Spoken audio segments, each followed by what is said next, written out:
Never Enough Gaming. My name is Justin, and I'm here with Isaac Phoenix, and we are discussing Metal Gear Solid, a was it 1998? That sounds right Nine, to me. well, let me confirm. Yep, 1998. All right. Um, action adventure stealth game developed by Konami, published by Konami.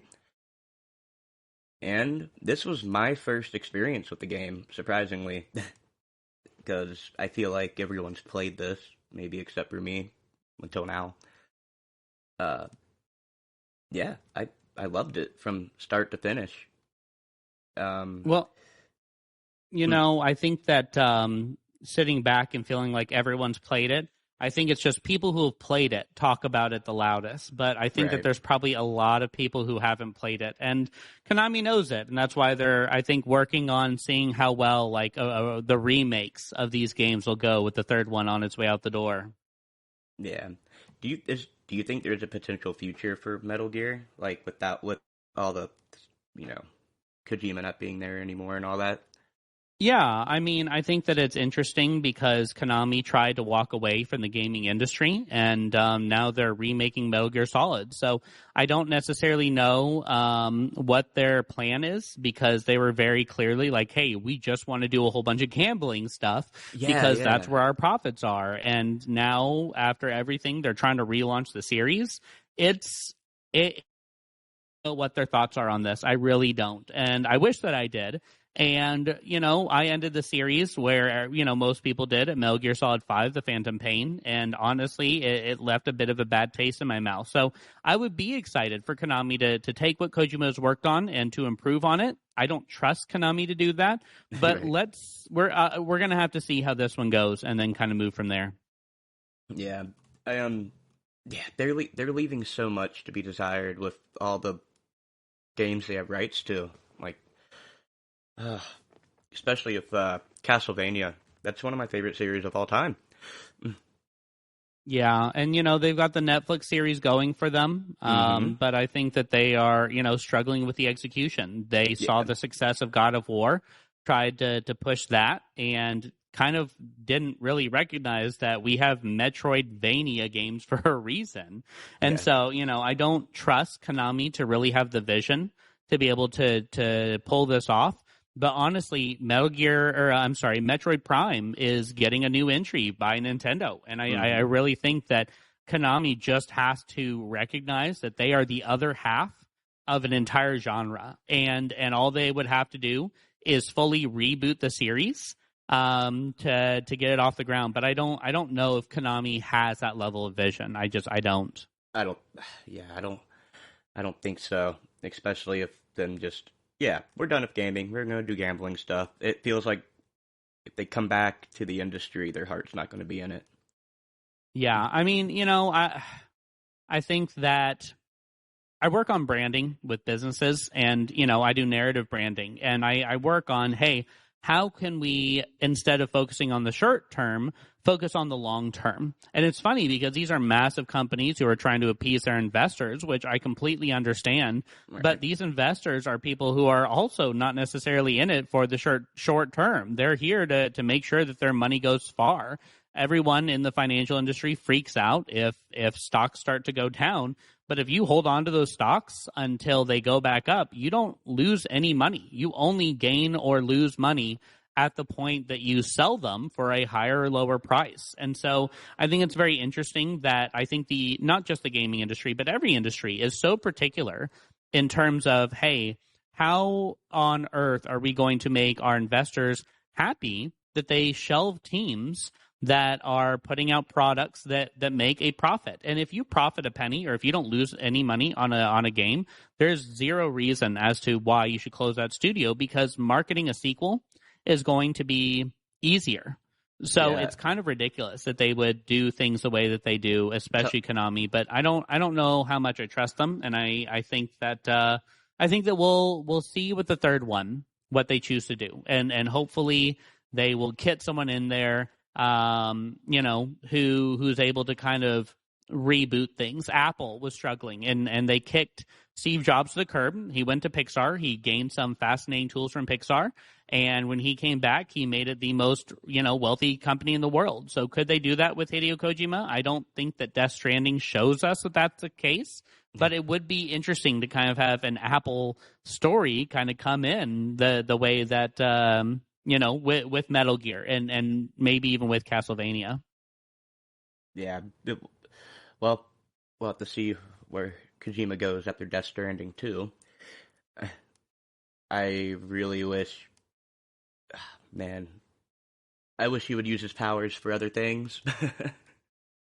I mean, I think that we're always like excited for the sequels and stuff, and there's always a clamoring for like original titles and things like that.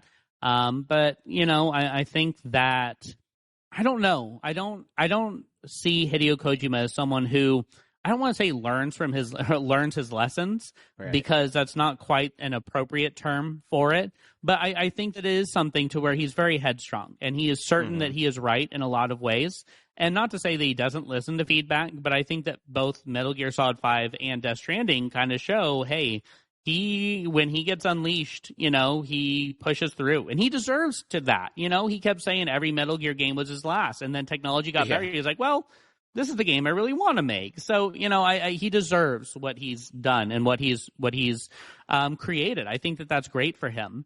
But I also question, I do question how he's going to maintain, not the failure, because it wasn't a failure, but the reviews of Death Stranding 1 and how he's going to utilize his production company moving forward. Yeah. Does he have any other projects that he's talked about other than Death Stranding? Or is that just his focus right now? I think that that's his focus right now. I don't know if Sony owns the production studio or not. I know that everyone is, even the gaming industry, despite their failed attempts, especially with Google Stadia and stuff like that, I know that everyone's still trying to get into the streaming wars on the gaming side.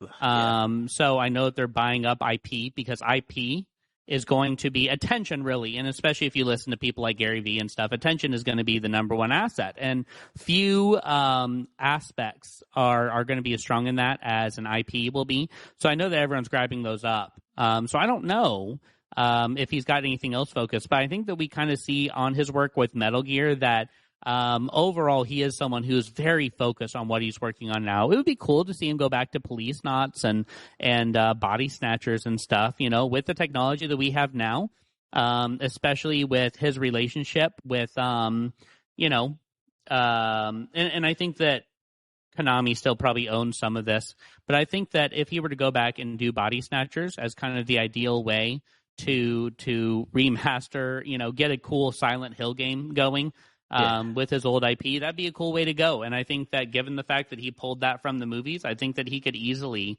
develop a new IP that was based around that idea. I think so too. Yeah. Mm-hmm.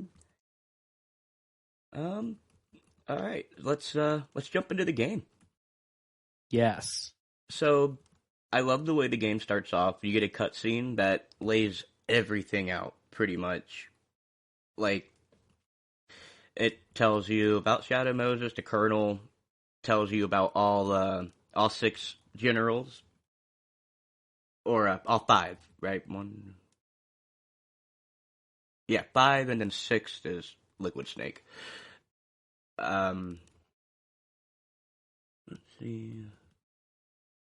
And, I think that that's kind of a reminiscent of the other games. So in the Metal Gear games, especially with the 8-bit era on the old MSX computers, what would happen is you'd swim up to the base and they'd give you the text saying, hey, this is your mission. Good luck, blah, blah, blah. Borderline Mission Impossible style. Yeah. So I think that this was like Hideo Kojima flexing his muscles, like, hey, look at my cool new technology, while still kind of paying homage to that initial narrative tutorialization of the franchise from the Metal Gear games, while kind of being able to flex his cinematic muscles. Because, being a film director was a thing that I think that he grew up really wanting to do. Yeah. And I know he said something about how a struggle was figuring out why Snake would need a tutorial again. and how to. Yeah, and he kind of gets like that initial mission going. But overall, I would say that there's not really a huge, at least mechanically speaking, there's not really a huge tutorial going on No. in any of the Metal Gear games, really. Maybe a touch for each new weapon of the original Metal Gears, but otherwise, like for the most part, he just kind of plants you there and lets you figure it out. And I think that overall that's definitely been one of his biggest strengths, as he does a good job placing you in an environment that allows you to work on the mechanics with enough descriptive text in each mechanic that's diegetic, just to make sure that people kind of get the point. But then, from there, he just lets you run wild and figure it out. Yeah. Because it takes a while for you. I mean, this first cutscene is a pretty decent length, and yeah, it just kind of drops you into the first area in the heliport right after that. Yeah, and that's pretty familiar of him. I think that there's like I think that there is a question of whether there's more gameplay or more cutscenes in Metal Gear Solid 4. But, he pushes the narrative, and he does a good job with his narrative design skills in terms of just dropping you in and saying, figure it out. And I think that one of the cool things is that I think that he kind of does something similar to like Mario, where he utilizes a strong narrative structure in his mechanical approach. But he also does it to where it's like movement is the only mechanic you need to know. There's a few shooting things, but overall, you're not supposed to be shooting. You're not supposed to get caught. So movement is really the big thing that he pushes and does a little bit of tutorialization, especially in the second game. But really is just like, hey, just, figure out how to move around and you'll be fine. Yeah, I didn't really do much shooting in this, unless I was like forced to. Yeah.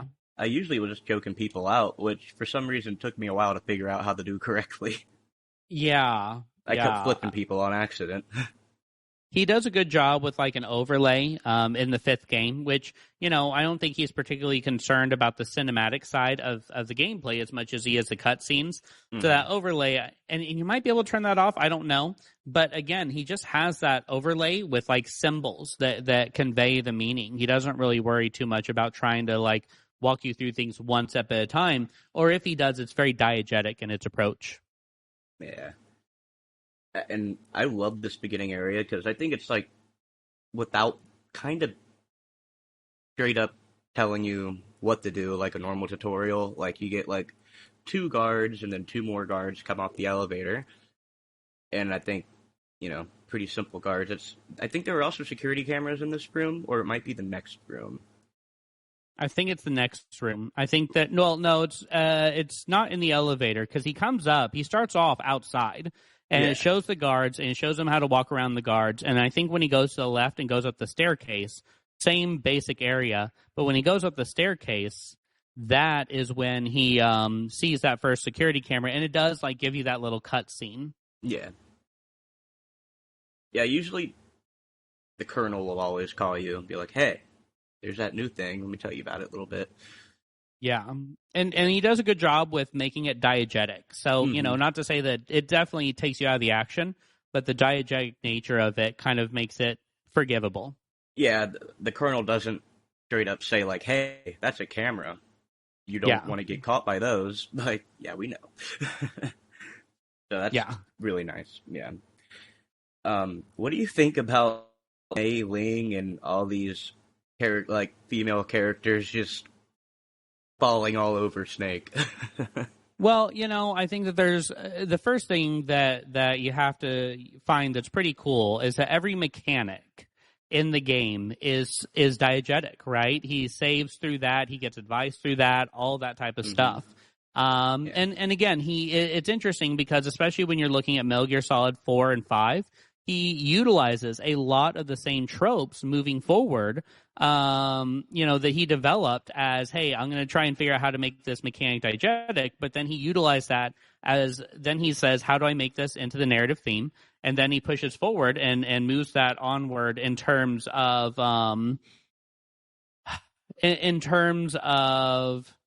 moving it forward in terms of like utilizing similar tropes as a way to kind of harken back or kind of convey similar themes, but probably doesn't put as much work into it. And that's very interesting because it's so common for writers to utilize tropes to convey meaning and then they fall flat. Hideo Kojima and I think that this is something Dan Povenmire, who wrote Phineas and Ferb, did something similar. Hideo Kojima develops his own tropes and then uses those to try and convey meaning later, and they can kind of fall flat. But he's the one who invented the trope. Dan Povenmire, who did Phineas and Ferb, developed all these tropes himself through the series, and they mean so much in the series, but he didn't have as much success with his other shows, because he tried to do the same thing, but I think that there was a main character ingredient that was really missing there that he had in Phineas and Ferb, because he focused a little too much on them instead of their sister. But then I think that he also tried to utilize the same tropes that he developed in Phineas and Ferb moving forward. So I think that in terms of the way that he utilizes the characters, it's awesome. In terms of the ways that they're like fawning all over him, it's I think it's a callback to like the James Bond era that he very much grew up in. I think that you take someone like him against someone like Miyazaki.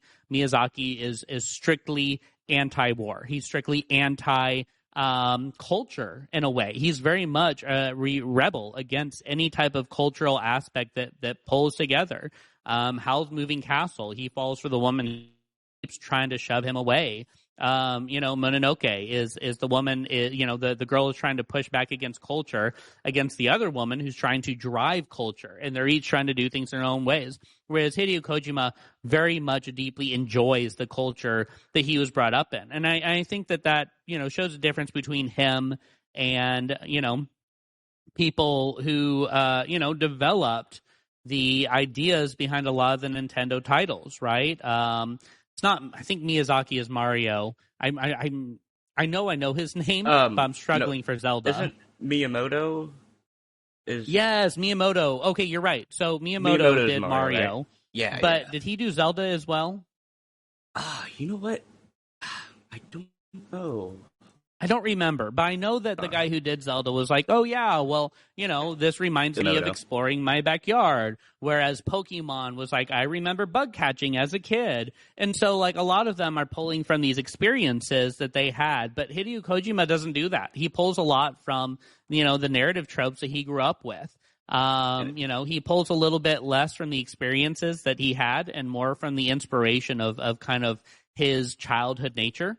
And so because of that, he pulls from a lot of that James Bond aspects. And I think it's interesting because it's such a side component that it's less of an issue. When you actually get into the characters like Meryl, who spend time, and Eve, who spend time with these characters, the relationship makes sense versus everyone who's like fawning over him. But I also think that's something that can happen a lot in Eastern stories. You get it with like Sword Art Online and stuff like that. And I'm not entirely sure why they have that. I could come up with some assumptions, but I don't know the exact reason. Yeah, it didn't bother me or anything.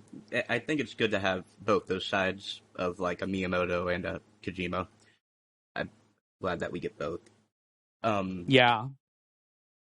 And I think that it would have been cooler to kind of have a bit of both in terms of like, hey, we are going to work on having one character who represents this and one character who represents that. So I definitely wish it was something that was a little bit more balanced in terms of the characters. But overall, again, they're pulling from different tropes and stuff like that. So yeah.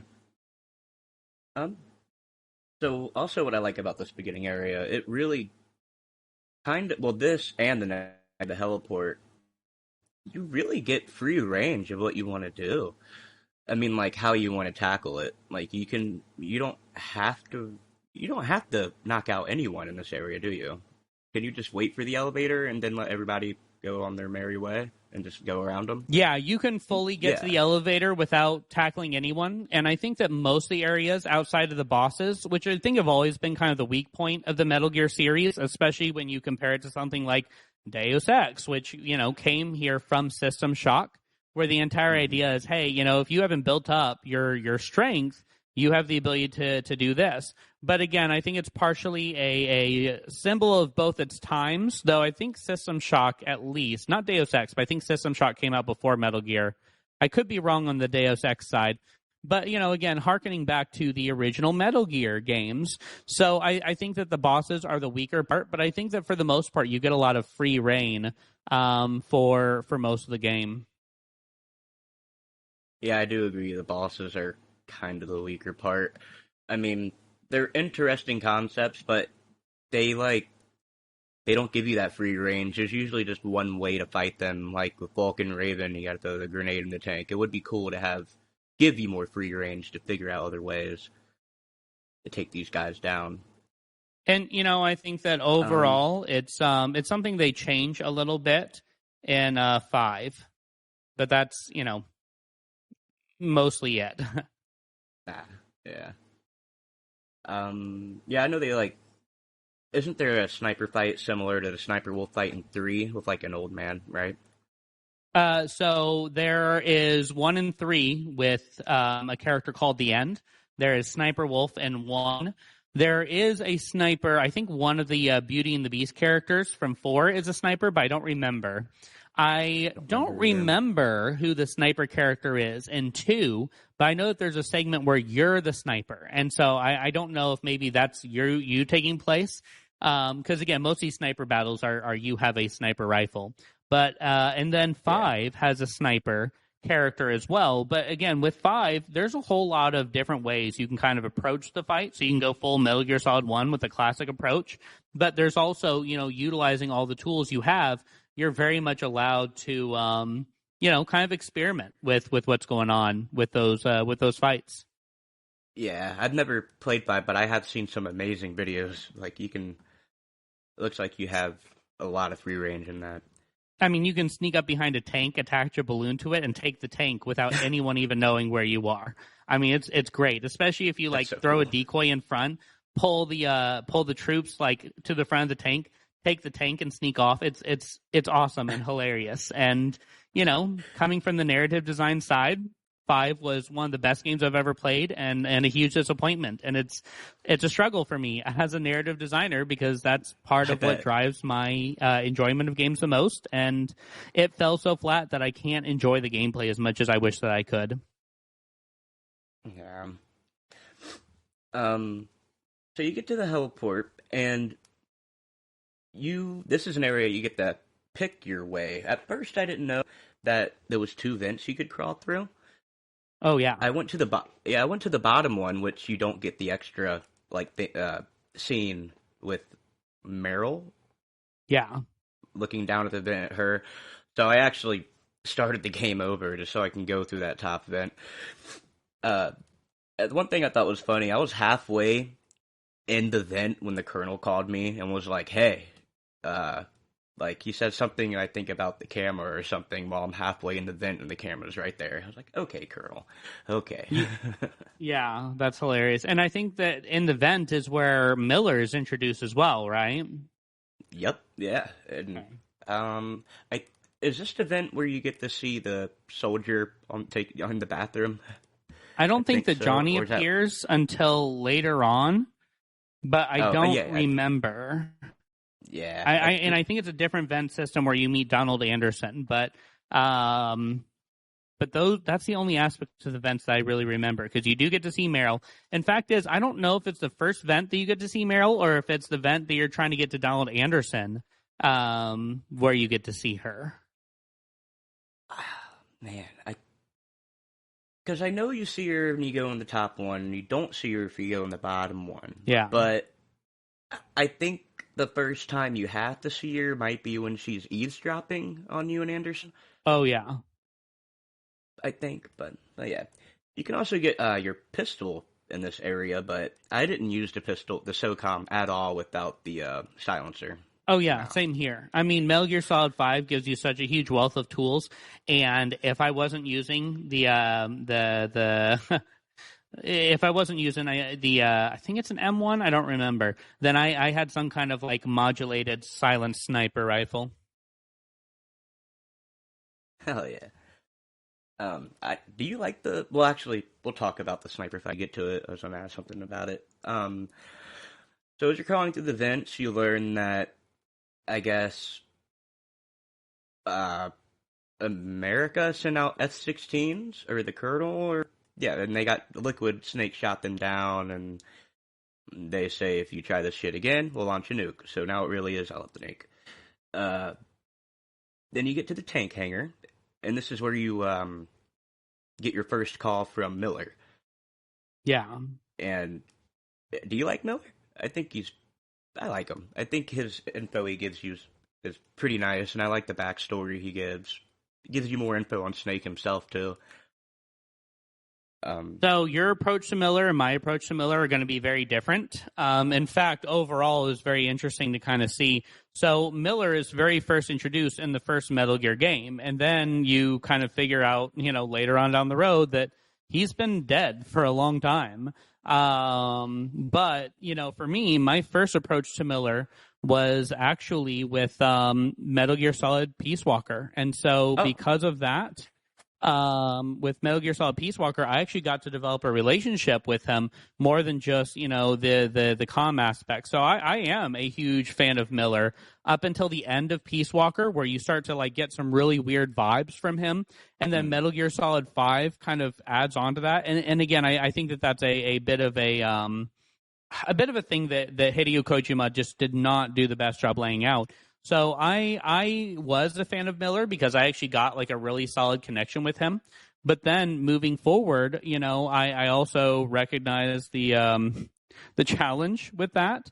But again, that was with the real Miller for me. So I had an established system with him moving forward because Peace Walker was my first game. Or no, Portable Ops was my first game, but Peace Walker right after that. All right. If it sounds a little weird, we just took a break. We had a little issue, but we're back.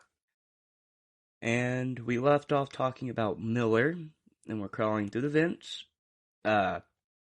Here you can hear some guards talking, and you get a lot more information. They talk about where they moved the DARPA chief. They talk about how there's an intruder killing people, and there's a woman in a cell somewhere. So, a lot going on so far. You gotta find these nuclear weapons. You gotta take down these generals.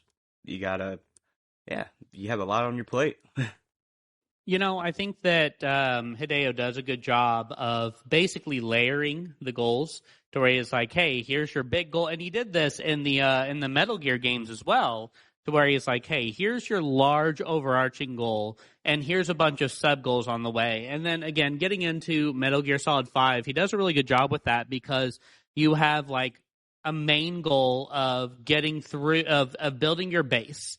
But it's funny because then you have smaller goals that are mission-based, but then you have goals in the missions to where building up your base, going back to that top one, you go through and you gather resources for it. So he kind of has multiple layers within each mission going forward, and he does a really good job narratively pacing by saying, hey, here's your big mission. Here's the mission you need to do to get there. Here's what stands in your way. So he does a really good job with pacing all of that out. Yeah, your objective's always pretty clear. Yeah. Yeah. Also, when you're about to leave the vent, I think this is the first time something like this happens. The colonel calls you just to tell you to press the action button to leave the vent. Which is a thing that happens a lot in this game. I know when you're getting tortured, he's like, just mash X to resist. Yeah, and it's interesting because Hideo is not concerned at all about breaking that fourth wall. Yeah. And I think that's given him a lot of strengths in the game because it makes everything diegetic, but also makes everything a game. In fact, I think that's a big kind of focal point in the second one. But it's interesting because he's not afraid to break the illusion of the fact that this is a game by directly making the things that need to be done diegetic. And it's an interesting compound because a lot of people are like, no, I want the in-world universe to be the in-world universe, so we're going to layer this on top. But then you're taking away from the pacing of the game. I was working on a game a while ago where they gave me a bunch of dialogue, and they said, hey, we want to make sure this is good. I'm like, yeah, it's fine. But you don't need any of it. You can use the music to tell the story. You can use the mechanics to tell the story. You can use the art to show the mechanics. So, there's a whole ton of ways you could kind of get things taken care of. And he chooses to be blunt, and he chooses to make it diegetic at the cost of the narrative, but in benefit to the mechanics themselves. So it's an interesting choice. Yeah, I mean, like a comparison would be like on the opposite end, you have like BioShock, which does all its storytelling without, well, mostly through audio journals, but there is a lot just in the scenery itself. And uh, them saying like press the action button doesn't take it away from me, like the immersion. I know some people will probably have a problem with it. I know I've heard complaints of like not Metal Gear, but other games doing it. I don't know if people have a problem with him doing it in Metal Gear. Maybe it's just because it's so well executed. It's no big deal. But I'm not You sure. know, BioShock is such an interesting example because the way that writing is supposed to go is that you have the world that creates the character drives the story, and the story changes the world. And this pattern is what creates the connection between the trifecta of assets that go into a narrative. And BioShock is interesting because the world itself did not create you. You are an outsider to this. And so Yeah. you get to do the whole thing in reverse, which is so weird because it's you who are impacting the world. But those the audio diaries, they are about characters from before the world got bad. So you get to see instead how the world shaped the story, and then how the story creates you. So BioShock is a fascinating way to take the narrative and to flip it on its head by running it backwards.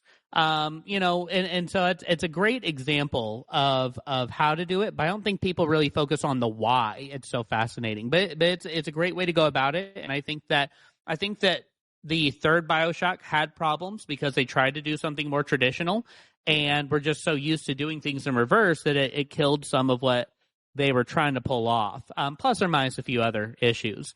But yeah, Metal Gear is one of those games to where it definitely does not throw off the immersion, but it's one of those things to where, and I don't particularly love this when developers do it, but a lot of them do.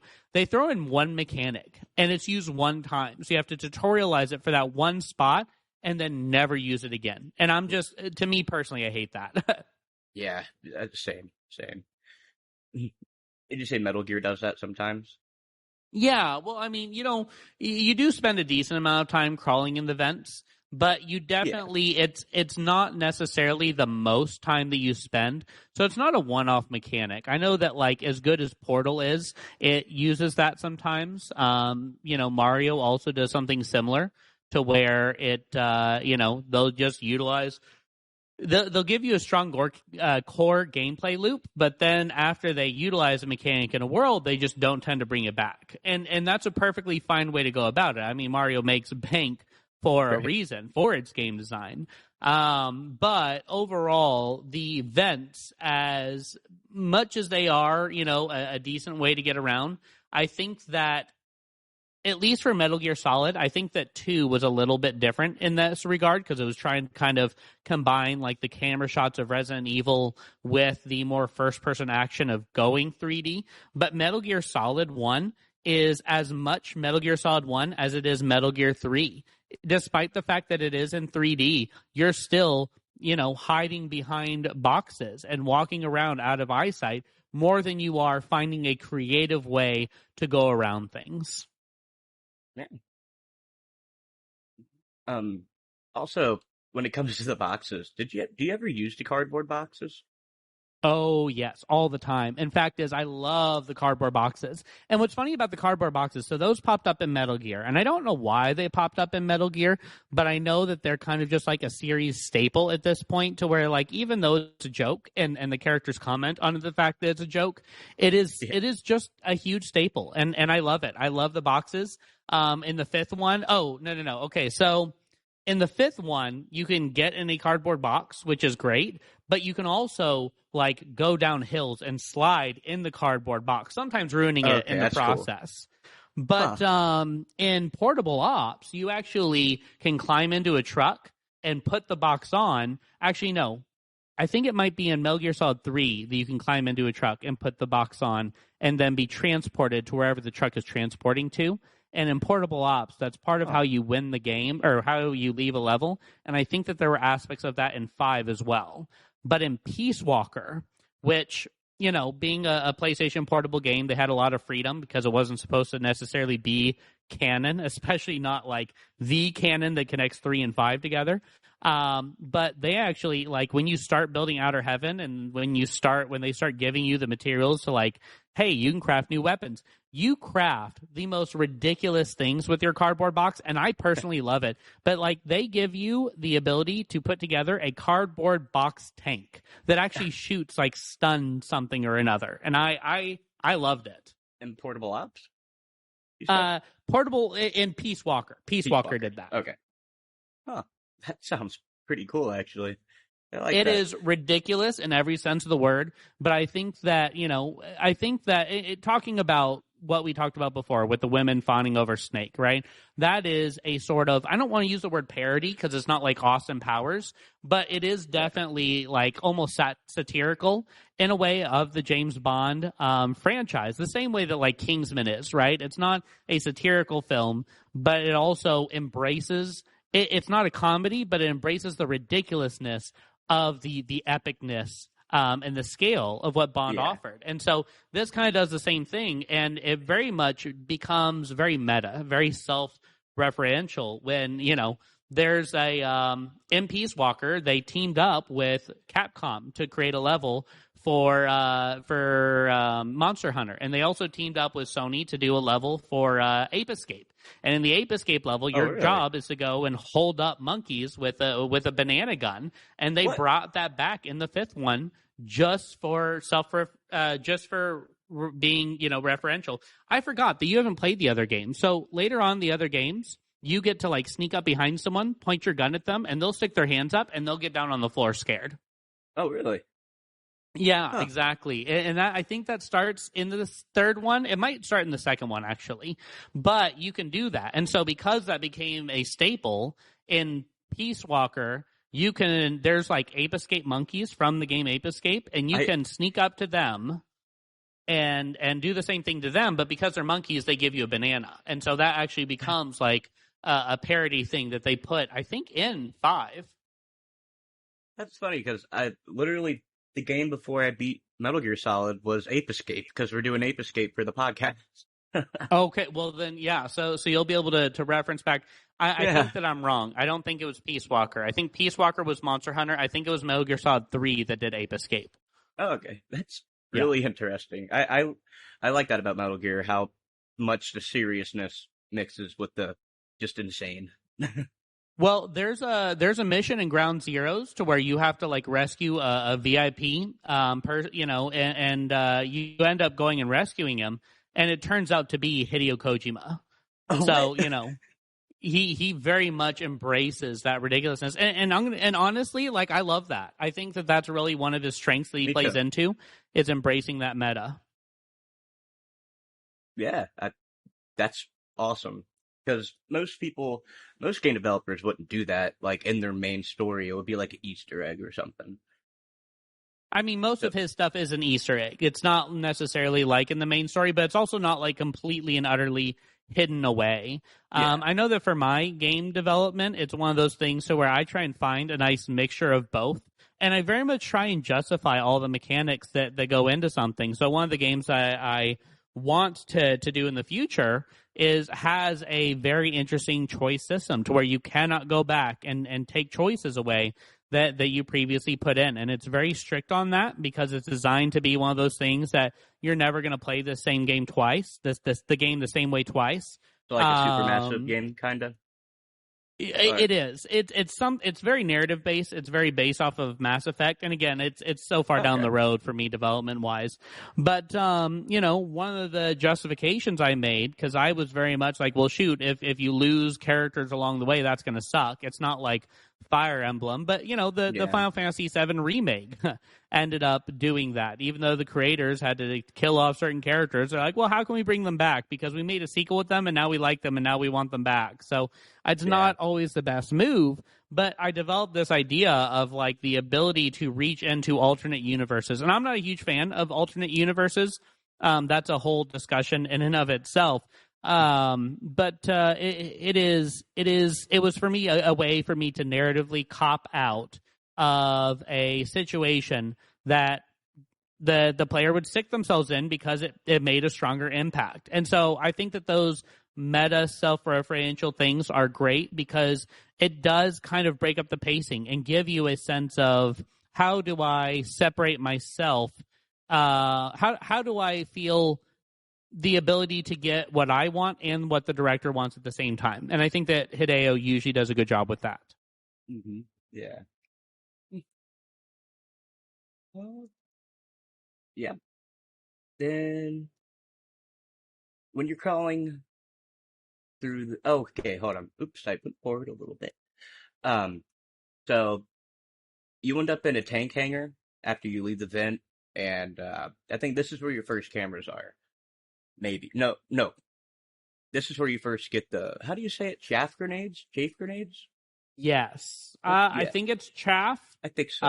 But I don't know if I've ever actually heard that word said out loud before. Yeah, me neither. These are like my most used weapon in the whole game. I, I yeah. did a really bad job with that. There's an old, not great, but I still loved it, PSP title called Coded Arms. And it was a first-person shooter for the PlayStation Portable.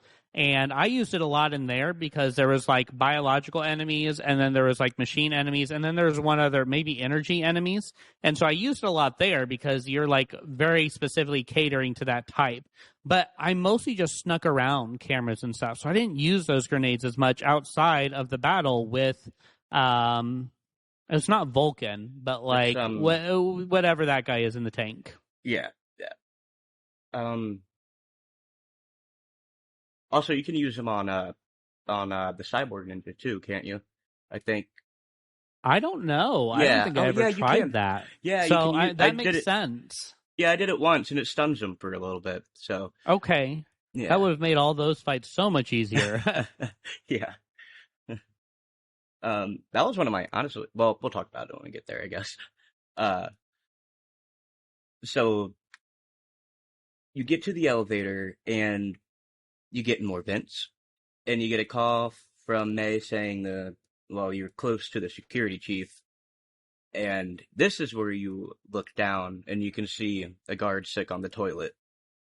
And this becomes a series staple, right? Because I remember Johnny. there's one in 4. Yes. And he ends up marrying Meryl. What? That's in 4. Is it?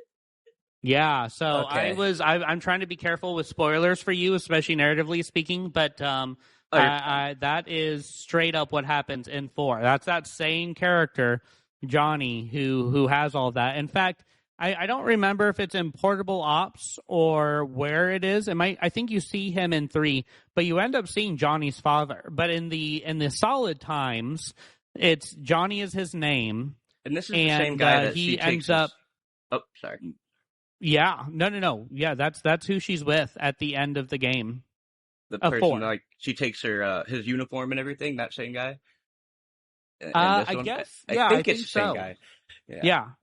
Huh, that's kind of awesome. I really need to play through 4 again now that I actually know these characters. Like, it would probably make a lot Well, more sense. so it will make more sense, but you need to play through. So again, there's 2 sections to this, right? You can almost divide it into 3. Okay, you have the Metal Gear Solid, and then the big boss. All right, and Metal Gear Solid seems like, oh well, it's Metal Gear Solid 1, Metal Gear Solid 2, and Metal Gear Solid 4. And I'm trying to think through if there's anything else in between, but no, I don't think so. And so that's Well, kind of the trilogy of Solid games. But the reality is that that's not actually the case. Metal Gear, Metal Gear 2, and Metal Gear Solid are really the Metal Gear trilogy. Whereas it's Metal Gear Solid 2, Metal Gear Solid 4, and Metal Gear Rising that really makes up at least the Raiden trilogy. And okay. then you have the Big Boss trilogy, which is 3, Peace Walker, and 5. Where does acid fit into these? Non-canon. Oh, okay. And that's a card game, right? It is a tactical card game to where it tries to mix, the random generation through cards instead of like dice and stuff with the tactics movements of a of like a chess game. Huh. Do you like those? Non-canon. And you could say, I mean, survival, acid, I think some aspects of Twin Snakes. Yeah, survival is well, there's a reason why it's been so long since they've made a Metal Gear game. Right. What have you played Survive? I played about 5 minutes of the demo when it came out. I never ended up buying it, which is a shame because I was like, that actually seems kind of cool to give you like the outer heaven area with like a zombie survival thing, because they kind of have something like that in the game. Because that's what Hideo does. He absolutely goes and becomes very referential and grabs things. And I say that in like a negative way, but like I would do the exact same thing. It was a cool concept that they completely and utterly botched, despite the fact that they had all the assets to pull it off, which is hilarious. Yeah, it seemed like that could have been a very awesome concept. So, I think that there's a lot of things in this series that we could say that too. And it's part of the reason why I haven't played it in a long time, just because 5 left such a bad taste in my mouth that I haven't gone back. And 3 being the first canonical game, I'll probably end up getting and seeing if that can kind of, especially if they continue to make these games, to see, hey, this is the direction I would like to take things. So you do plan on getting the 3 remake? I plan on getting the 3 remake, seeing how good it is, seeing what they are willing to add to it to make sure that the story makes more sense, and seeing if they are capable of bringing the franchise back and really remaking it from the ground up. I think that the survival aspects of 3 could be really well paired off with the Fox engine and the resource gathering of 5. I'd like to see them take 3 and make 3. I'd like to see them take then remake Peace Walker, Portable Ops, and Ground Zeroes and put all of that in one game. And then I'd like to see them remake 5 again, which I know it's like so recent, but I would like to see them do that and make 5 a double game to where you get to set up both bases in the Caribbean and in Africa, and then have those recreate Metal Gears 1 and 2, and then recreate the Solid series. I think that they could really redesign the entire series from the ground up, make a whole ton of cash from that if they did it right. I don't have faith that they will, but that's what I think that they should do. Which is weird because apparently Konami is all about the cash. So. Yeah. Well, fact is that it's not just about the cash. It's about your investors, right? It's about keeping your investors happy. And it's such a short-term gain, which to me is interesting. I come at this from a very narrative angle because I'm a narrative designer. I ended up switching over to a transmedia designer where I was working on franchises with that had TV shows and games, and then I left to become a narratologist. I currently sell narrative branding classes, and the premise behind that is how do you create deep connections and strong communities within your business? And it's a very long-term strategy. I say long-term strategy. I have a money back guarantee where I'm like, hey, I'm going to teach you how to do this. We're going to have group sessions for like 3 months. And by the end of the 3rd month, I want to make sure that your rates are going up enough to where I'm going to give you your money back if this is not working, because I'm certain that you will be making more money after this to make sure you're making your money back. Otherwise, I don't really want your cash. If this is something that's not going to work. So it's not really a long-term strategy, but development takes a while and investors are impatient, which always confuses me because like you get a check based off of the percentage of the company you own, but stocks, most of the money that comes in there, unless you're like an early investor, comes from buying and selling, which is a game that people freak out about if your stock prices go down. But the reality is you don't ever lose any money unless you sell your stocks for lower than you purchased them. So as long as you wait for them to go up, unless the company goes belly up, then you're fine. And honestly, most companies who have a strong brand will not go belly up. It doesn't matter how good or bad the idea is. With a strong brand, you're good to go. So getting off of my soapbox, Konami tried to get more into the gambling side, which they're already in there. So I don't know why they're coming back at all, to be honest. I really do not know why they're coming back at all. I would hope that this desire to come back and this desire to come into the gaming industry would lead to something cool. I'd hope they'd reboot their Castlevania franchise. I mean, Metroidvanias are called that for a reason, because they are the other half of this massive genre. Mm-hmm. And especially with Metroid Prime 4 coming out, I mean, they could do a good job if they chose to. And I don't know why they're coming back to the game industry at all, but we'll see what happens. Yeah, I think they're really just sell the licenses, stay with your gambling stuff. Because were they doing good in the gambling business? I don't know. That's not something I kept up with. And I wish that I had that information so that I had better insight on why they're coming back. But I agree. I mean, that's what George Lucas did, right? And as bad as the Star Wars movies have been for Disney, I do really respect the fact, because I'm, again, coming from the narrative side, I'm a big fan of canon. So the fact that they said, hey, everything else does not count except for this, and everything now is in our continuity. I have a lot of respect for Disney for doing that. I really love that concept. Whereas George Lucas, and even getting into the gaming space, right, this is what Warhammer did. Warhammer gave a license out to anybody who could afford it, and then was like, hey, and then sorted the rest out later. So Konami could absolutely do that. Konami could absolutely come in and say, hey, guess what? We are going to hand this license out to whoever wants it. That's what Disney did with the video games. They tried to do that with EA, and so we'll have to see how that's going to go. So I think that Konami could do this, especially since they don't care about their brand as much. But again, I don't know why they're coming back. I really do not know why they're coming back. And I'm pretty sure that strategy is working pretty well for Warhammer.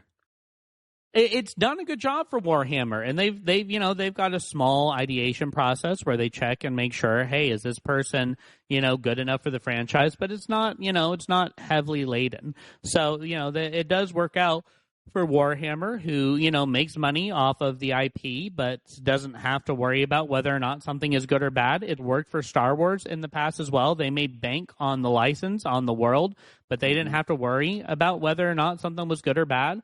And so I think that Konami, who has done a bad job worrying about whether or not something's good or bad, could do this. I think that it would serve them well. They kicked PT to the curb. They could easily bring that back. Yeah. They've done a bad job with Castlevania. I mean, literally everything that they have. They could easily, they have Netflix with Castlevania. Castlevania is just a story about vampires. The number of, the ability the transmedia person could do with that would be massive. Silent Hill is the same way. It's just about a collection of cults. That could be transmedia gold. Metal Gear's a little different, but there is still enough world development there to be able to sit back and say, hey, what are all the different members of Foxhound doing? And that absolutely could become a little mini transmedia series. So I don't understand why they're not doing it, but that alone scares me, because everyone's so concerned about a greedy company. I don't mind a greedy company. Like, sure, be corrupt, be greedy. Don't be stupid. And that, I think, is what terrifies me the most, because this is something that Konami would do. Yeah. I mean, that is the perfect example. They got ahead with basically because of Halo, and they ended up screwing everything up later, because screwing up other people too, screwing over other people. Yeah, I mean, completely. And yeah. It's weird. I mean, Nintendo has definitely made some interesting decisions that led to the creation of the Sega, that led to the creation of the PlayStation, right. But at least they're consistent with it. And I think it's just one of those things where these companies. So I'm going to get back on my soapbox again. When I sell these branding companies, or these branding trainings, I break it up into 3 categories. Your brand identity, which is how you define who you are. your brand communication, which is how you market to others, and your brand strategy, which is how you develop yourself. And one of the things that I do in a narrative sense is the brand identity is an emotion, behavior, belief, and value. That's how you set up who you are, because that's how you connect to other people. That's the same essences that our memories are made out of. Then you go into the brand communication, and there's several different segments that I have lined up. They're like little mini stories, and they each follow the same structure, but with a more unique premise on it. And that's how you connect to your ideal clients, because your ideal clients have these deep emotional needs, and it changes your product, which is a physical want, into a deep emotional need. But what's interesting is that these stories are all connected in some way. And because they're all connected in some way, they the strategy session that they have there we go. But because these stories are all connected in some way, what that means is that you can, as a brand, what you can do is you can say, hey, I'm solving a problem in this story. So for example, I sell branding classes, so I have the intimacy story. I help people create ideal connections with their ideal consumers. But I also help with the identity story. I help them figure out what their story is, who they are. And I can help with the generativity story, right? How do you build a community? And the reason why is because I found the story that best resonates with my core product, and then I can offer more products inside that story, or I can branch out to the story before or after to prepare people for my product or to help people after my product. So I bring all of that up to say that if these companies knew the problem they were trying to solve and utilize that to grow their business within that story, within that problem, then they could continue to scale by saying, well, we want to go to this story or this story that are neighboring, that are right next to each other. Because that's what Apple did. Apple said, hey, guess what? We're going to solve one particular problem with the iPod. And then they're like, well, hey, if we can do this with music, we can do this with everything else. And so they added more products to that story. Right? That's why Apple has grown massive, despite the fact that Sony has been around longer and they failed in their smartphone business. Xbox has been around significantly longer. Their PCs were around longer. But because they didn't know, not just like have a brand, because obviously Microsoft has a brand, but because they weren't so invested in their brand that they didn't know the direction to go, they screwed themselves over. And honestly, that is one of many reasons why Konami trying to come back into the gaming industry scares me, because I'm certain that they don't have this information on hand. But we'll see. I don't know. Yeah, we will see.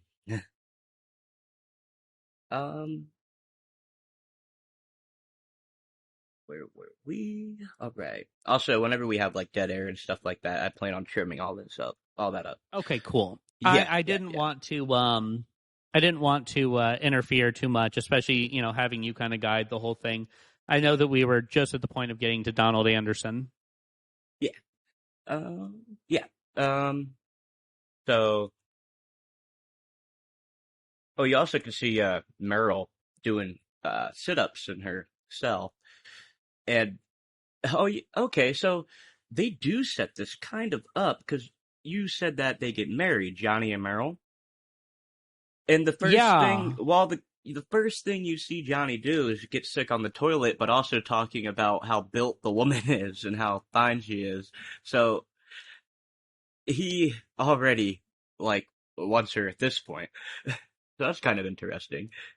It is interesting because Kojima has stated over and over and over again, this is my last Metal Gear game. This is my last Metal Gear game. This is my last Metal Gear game. And I think that we've seen in the MCU that Kevin Feige, not necessarily right away, but pretty early on, had an idea of how to make it to Infinity War. And then season 4 came along and it kind of all fell apart. But Hideo Kojima, there's a lot of ways to build a story, right? And especially working in transmedia, what you do is you have a protagonist, you take them through the story, and then you have other characters who come in who represent a need, connection, resonance, conflict, or value for that character, and that's how they intervene. But in that moment, that character still has an emotion, behavior, belief, and value. So you can then basically map out that character story going forward too. So I bring all that up to say that I don't think that Hideo planned out Metal Gear Solid 4. And I think that we see this in Metal Gear Solid 2 because it's so drastically different that he grabs a single plot point from a previous game, builds on it, but focus primarily on the theme. So it definitely like adds up to this, but especially, I mean, like you yourself was like, oh, that happens in 4, and you had played 4, but it's kind of one of those things that like it kind of comes out of nowhere. And I think it's more than anything less because he set it up now and more because he's like, wait, I have that part, I can use that, instead of thinking too far ahead. Yeah, I like I mean, either way, I like the way he did it. I mean, well, I'm a transmedia director because I'm a very big picture oriented person. I am absolutely the type of person who can plan something out way in advance. And, I personally have worked on it a little bit, but I do still struggle with the details. It's part of the reason why I'm not a great artist.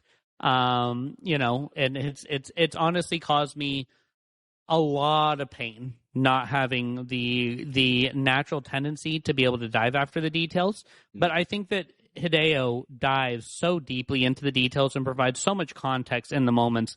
There's a show on Amazon called Has Been Hotel. It's about. I've seen it. You did? Okay. Yep. The moments were so strong in that show, but they were so disconnected from the elements of the show themselves that like it's not a show I'd recommend to other people, even though it like had me on the verge of tears so many times. Yeah. And I feel like that's basically. I think that's basically how I describe the Metal Gear series. Yeah, I agree with that. So you finally get down to the DARPA chief. You come through the vent into his cell, and he asks who you are, and you're like, I'm the one they sent to save your worthless butt. I also like, Snake kind of seems a little rude with this response, but it does seem he's very gruff and hardened at the beginning, but with all his character interactions, he starts to loosen up by the end, which I think they did great with the characterization of him. I love Snake. There's a lot of people who grew up on Final Fantasy VII, and they really love Cloud, and I cannot stand Cloud because Really? I didn't play these games until the PSP came around. So my adventure into Final Fantasy VII was with Zack. Yeah. And I'm not going to pretend like Crisis Core is one of the best narrative titles you're ever going to have, but Zack is such an enduring flat art character. And he is so much of himself that it is hard not to love him. And he's not going to be the most compelling character you're ever going to find, but he's definitely one of the most motivational, like straight up like Captain America-esque character. And so I do intend on eventually getting to playing the Final Fantasy VII Remake Part 2 side of things. However, overall, for me, I kind of have something similar. I didn't really start the Metal Gear series off with Solid Snake. I started off with Big Boss. So one of the things with Big Boss is that he was betrayed in every conceivable way. And because of that, he walked away. And he was continually betrayed over and over and over again. And I think that they want you to turn into the villain that he's supposed to become, but then at the end of the 5th game, they like completely subvert that. And I'm like, why? But at the same time, Solid Snake was something who was a little different. Solid Snake was a character who wasn't really betrayed. He was just sent on a mission that was massive by himself. And he's like, all right, you know what? I saved the world from nuclear bombs. I think I've earned a retirement. And they're like, yeah, except for they're doing it again. Like, what? Right. They're doing it again. It's like, oh, fine. You don't have anyone else. Like, no one with your level of experience. And they kind of pulled out like a Batman Beyond type scenario where like Batman Beyond is Terry McGinnis is taking over the Batman role because Bruce is too old. But then they retcon it in like one of the Justice League episodes where he's like a clone of Bruce because Amanda Waller was terrified of a world without Batman. And that's the whole thing is that like these people were terrified to live in a world without Big Boss because Big Boss was such a powerful character. And, skipping a little bit to the end, I think that that's really the difference between Snake and Liquid is that Snake is a character who is very conscientious. He follows all the orders. He does everything as he's supposed to, and even though he ends up walking away from everyone after Metal Gear Solid 1, in Metal Gear Solid 2, he ends up as a freelancer putting himself in the midst of it because that's all he knows how to do. And in Metal Gear Solid 4, he goes back and works for Campbell again because that's who he is. But then you Yeah. take someone like Liquid, and Liquid is supposed to be this villain character, but he's like, I'm here to take care of my men. I'm here to create a nation for people who are not being taken care of by the governments. And, Liquid is that more emotionally centered, still a soldier in every sense of the word, but he's very emotionally centered instead of being driven by his duty. And so I really enjoy that about Big Boss. I really enjoy that he was, he worked for his nation because that's what he was trained to do. But then when he was betrayed, he's like, I'm going to take care of these people. He's much more emotionally driven. And I think that, that was supposed to be his downfall in the series as well as Liquid's downfall. But I think that overall they are more powerful characters to me than Solid Snake because I connect with them more, but also because of when I got into the series. Yeah. Every character in this game has so many sides to them. Well, not in this game, the series, and that's amazing, especially for like a PS1 game. I mean, like you said, you don't like Cloud. I've only played about the first 5 hours of Final Fantasy VII, but I did beat Crisis Core. So I'm like you, I love Zack a lot more than Cloud. And um other PS1 games, you just don't get this kind of characterization, even from the big games like Resident Evil. Yeah, no, you don't. But can you think of any other PS1 games that have this kind of complexity to its characters? Well, again, I struggle with this question because I didn't play any PS1 games that would have dived into that. Right. And so because of that, I'm trying more to think about the PSP games that I kind of came in to. And I think that the only thing that I can really think of is the Final Fantasy series, right? Yeah. Because all the way up to 6, which is, people would say outside of 7 is really the highlight of the series. And so I would say that Final Fantasy is absolutely in that place.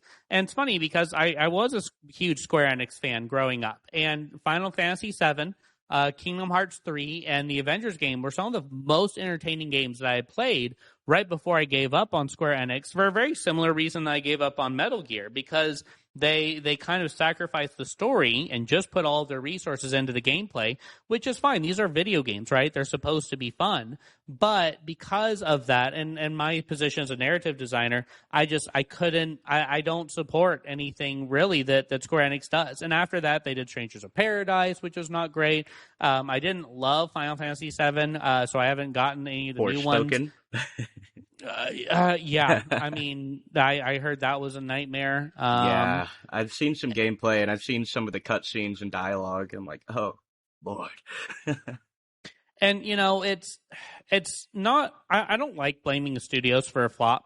I know that they get involved. I know that they control the resources, something that I have invested quite a bit of time in myself into solutions for that.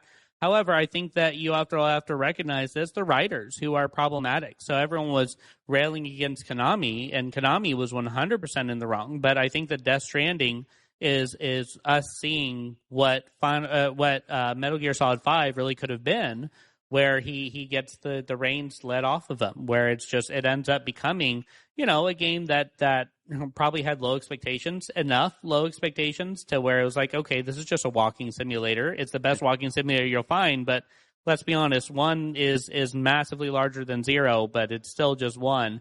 So, I think at the end, it is Hideo's decisions, especially in the narrative, that ruined it for me.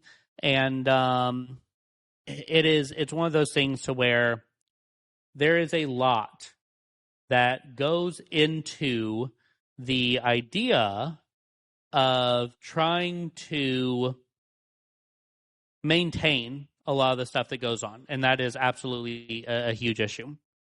Yeah. Hey, give me 1 second. Me too. I'll be back in like 5 seconds.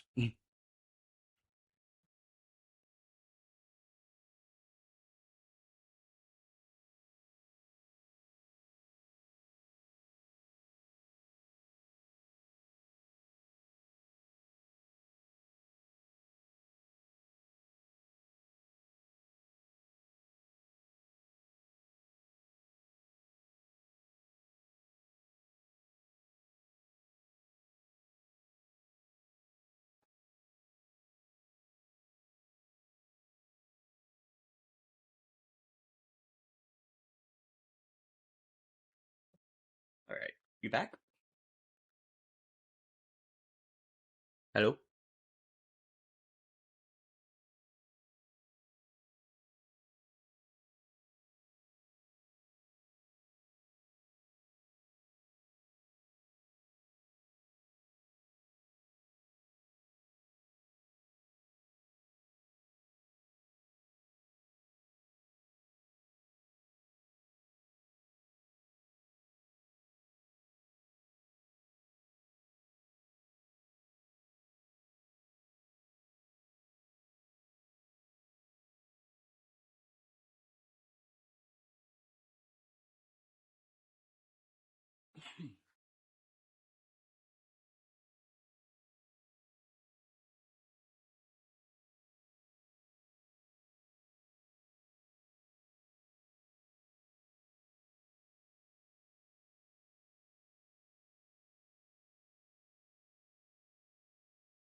All right, I'm back.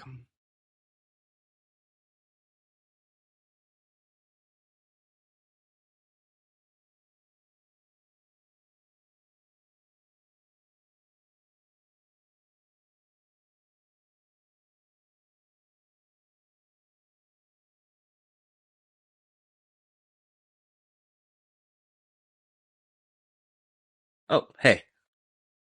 Hey, sorry I about was. that. Oh, I you're good. I try and get out of the house for work, but then I'm at this center and someone needed in, and I was like, oh, I want to make sure they get in. So. All right. I had to go grab my smoke so I can really get in the character of Snake, you know? Oh Which, yeah, uh, another thing I thought was interesting was, uh, like, just the little things that you wouldn't expect. Like, wow, I can use my cigarette smoke to find like the infrared lasers. yeah. Like, ah, man, that's so fucking cool.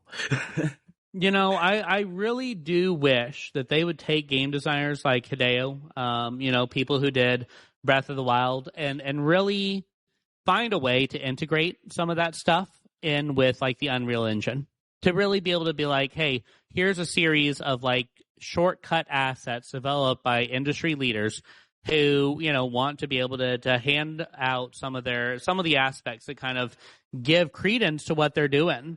So yeah, it is definitely one of those things. So where I definitely wish that some of those cheats and tricks, which you can learn on YouTube pretty well. People Yeah. share that information pretty willingly, which is really nice. But I definitely wish that some of the biggest engines would link to that pretty easily.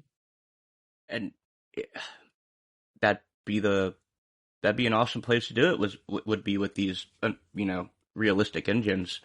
You'd think more games would do stuff like that, but not a lot of them really go outside the box like that. Yeah, Unfortunately, no, they do not. a lot of a lot of people just play it safe, which isn't a horrible thing. Well, I think so in terms of game design, we have the MDA, right? The Mechanics Dynamics Aesthetics paper.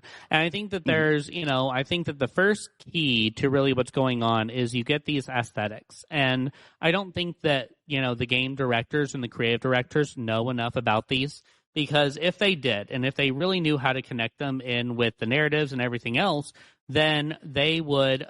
During my time in transmedia, it was a struggle to connect to everyone, to connect to different writers, to connect the writers to game designers, connect the game designers to the investors, and it was an exhausting mess. And I so, bet. I told you that I walked away to do narratology. Well, developing my structure was really the key for that. It was about, sitting there and translating messages between people on a narrative system. And, this branding class is the first of many different aspects I intend to utilize this for, because it's such a powerful, for lack of a better term, translation tool. But really what it comes down to is that if creative directors were better at developing the aesthetics, then they'd be able to communicate that to the game companies. Now, the game companies themselves, they get really excited and try and squeeze in dynamics that don't necessarily belong, which is exhausting. But then it comes back to the developers, right? I think Hideo Kojima was the one who did this. He had everyone, it might have It might have been him. It might have been someone else. It might have not even been in the game industry. But overall, I think that he had notebooks given to everyone. He's like, hey, write down ideas you have, and then at a certain time we can present all these ideas, see if they're good, see if they're bad.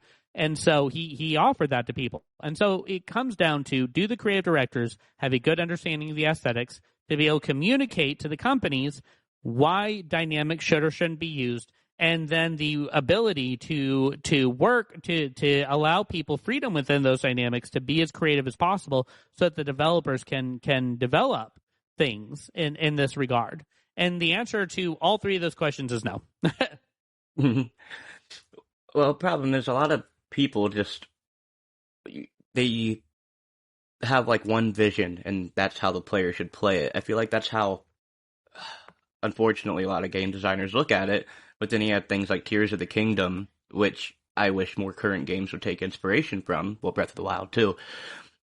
Like, let the players have their freedom. I know some games that freedom doesn't work with, obviously, but I just want to see more of that. I want to see more cool. I'm a big fan of freedom in games. I mean, games in and of themselves by default exist within that agency story. So that's the aspect of choice. Even if it's something like Telltale, where it's like the illusion of choice, is definitely something that is key in that aspect, right? And I think that you're not going to get the same level of stuff in Metal Gear that you will get in Breath of the Wild, aside from just where it's developed. And Metal Gear Solid 5 had some exploration, but really Metal Gear Solid 5 was, how do we provide the tools for people to complete the missions as they want, versus Telltale, which is, how do we give people the tools to have the story how they want, versus Breath of the Wild, which is, how do we allow people to explore the way they want. So it still kind of shifts in the direction that overall that people want to take. But I know that there was one thing that I was developing, narratively speaking, and people were, people on my team during one of the initial runs were like, hey, you should do this instead. And I said no, because, and they're like, well, this gives player freedom. I'm like, yeah, but it completely destroys the story that we're trying to develop here, because it takes away the characters that can be. And they it was, in some way, shape, or form, they turned it into something political, because that's what people do. And they left the team. I was like, okay, works for me. But the overarching premise for me was this idea of like, hey, we need to, make sure that that things are going the way they went to. And I encourage creativity on my team, but I also knew, hey, this is something that we have to have for the overall premise that we're trying to fit. And so I think that really that's the key, is that you're right. Having that freedom is essential, but maintaining that vision that you have in the beginning is absolutely important, especially to the creative directors. But again, it comes down to what I said before in terms of, hey, the aesthetics need to be established so that they can communicate with the company for the dynamics, so that they can communicate to the developers for the mechanics. And when they fail to do that, it all goes downhill from there. Yeah. I know if, like, when it comes to freedom, I talk about I want more freedom in games, but I'm also a fan of the Ubisoft checklist. I love those. I'm going to be straightforward. I love that. I'm a 100%er. I'm a collector, and I mean, it's awful because there's so many games I haven't finished because I refuse to beat the boss, even though, and they have those YouTube skits where, like, when you beat the boss after collecting 100 acorns. I don't remember. It's he's very famous. He's a voice actor.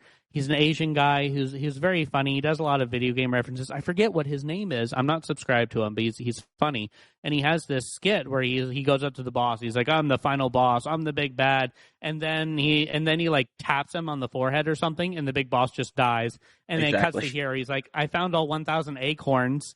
And so, like, even though we're overpowered, I still won't go up to the boss until I've gotten every little thing. And it is awful. Yeah, even though it's the type of gameplay I love, it is. I mean, and that's a common game design rule. Players will optimize the fun out of their games, no questions asked. You have to save the player from themselves. Like, it's awful. Yeah, that pretty much any game where you can grind or even like do side quests, I always end up at the final boss and 3 hitting him. Like, oh shit, oops. Yeah. And that's even if we get to the boss. Right. Like, I just got done spending 120 hours 100%ing Assassin's Creed Origins in the DLC. I'm like, why? Oh, Why did I do this? I got to Unity and then I put a stop, which is a nice stopping point because it's before they kind of reboot the series. But Right. I need to get back in and play the new ones to, I'm not going to get Shadow right away, but I need to get back into the new ones because I do love that series. Yeah, Origins is the newest one I played, so I need to get into it too. I just have so much I need to play though. Uh, Yeah, it is exhausting. hell, I'm a Souls fan, and I haven't even touched Elden Ring yet. Like, I beat Hollow Knight after like 3 times of trying to get into it. And it was the third try that I finally got into it, and I ended up beating it all the way through. And, I'm sure that I could enjoy it more, but I am not a huge Souls fan. I would rather find a way to puzzle my way through than, I was never the biggest Mario fan because I didn't like memorizing all the patterns. Just memory was not my go-to. yeah, I wanted to utilize intelligence, which is, taking knowledge and finding a way around certain things. And it's why I really enjoy, even though I have not done the best job of playing them, the Deus Ex games, to where you can, emotionally weasel your way out of things, right? I'm a big Mass Effect fan where you can do that. So I prefer the intelligence and the emotional side rather than the memorization side of that aspect. And then the other coin is the more imaginative side, where you get something like Scribblenauts and Minecraft, which I'm not good at because I don't have that detail level of creative that I wish same I here. did. I'm very big picture oriented. Yeah. Yeah, I like Scribblenauts, but I'm not too great at it. In Minecraft, I can't play that by myself. I need a goal. I need someone with me, like telling me to go do something. I'm the same way, and I Yeah, want to enjoy it because everyone else does, but I'm also just like, no, no. yeah, I think I'm okay. same here. Um, so, oh, also, a game that does all of that stuff very well that not a lot of people played, unfortunately, Alpha Protocol. Have Alpha you? Protocol was interesting. I definitely wish that they did a little bit more with it. Like if they could have somehow kind of combined Prototype with like Spore, would have been, really cool to see. But yeah, I mean, I think that as AI gets better, I think that we'll be able to see something more along the lines of that. I would love to see like a Civilization-esque type game where, you start off in the smallest evolutionary chain, and I know that they've got a game out there to where like you essentially start off as like a plant or something, or a small bird or a bug or something, and then you transfer your consciousness from like animal to like reach new heights and stuff. I'm like, I'd love to be able to see like a very evolutionary type game that leads into like a civilization type game over and over and over again, right? Like you build up enough cells to like become a person, and then build up enough people to have an art. I'd love to see That would be something cool. along the lines of like Spore and Alpha Protocol and Civilization come together, but that would be, if you played it smart, it would not be impossible. But I think Right. that people will have the more freedom to explore as AI becomes a lot bigger. I think so too. Yeah. I, Which is ironic talking about a Metal Gear game, because Metal Gear is all about fear of technology. yeah. And we're like, So, tech, yay. yep. So you get down to the DARPA chief and you talk to him a bit and he kind of fills you in, tells you about the Metal Gear and he says it's possible for them to launch nukes, but Snake already knows about the Metal Gear because of the game Metal Gear, right? Well, he knows it. So they send him in with the knowledge, I think, that they stole a nuke. And he knows what the Metal Gears are, which Yeah. is why when the DARPA chief like explains it to him, he's like, "Oh shoot, you have this.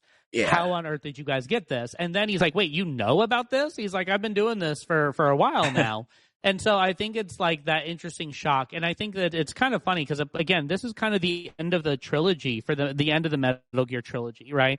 I know it's supposed to be the beginning of Metal Gear Solid, but it's really the end of Metal Gear. And so it's interesting because, so many of these people who didn't play the Metal Gear games are like, I don't really know what a Metal Gear game is, or I don't really know what a Metal Gear is. But Solid Snake's reaction kind of gives you everything you need to know of like this hardened soldier who's able to like deal with all this stuff is terrified. Yeah. And So you talk to him more, and you learn that there's two passwords. He knows one, and uh, Baker, the president of Arms Tech, knows one that can shut down Metal Gear, right? Yeah. Um, and that's why they have Psycho Mantis there, and they're reading the minds to get the passwords. They don't have one of them yet, and there's another way to stop the launch, which is with card keys. There's three of them, so they're just giving you like earlier, just a lot more objectives, but it's not like overwhelming because like you said, it all circles back to that one objective, which I think is brilliant.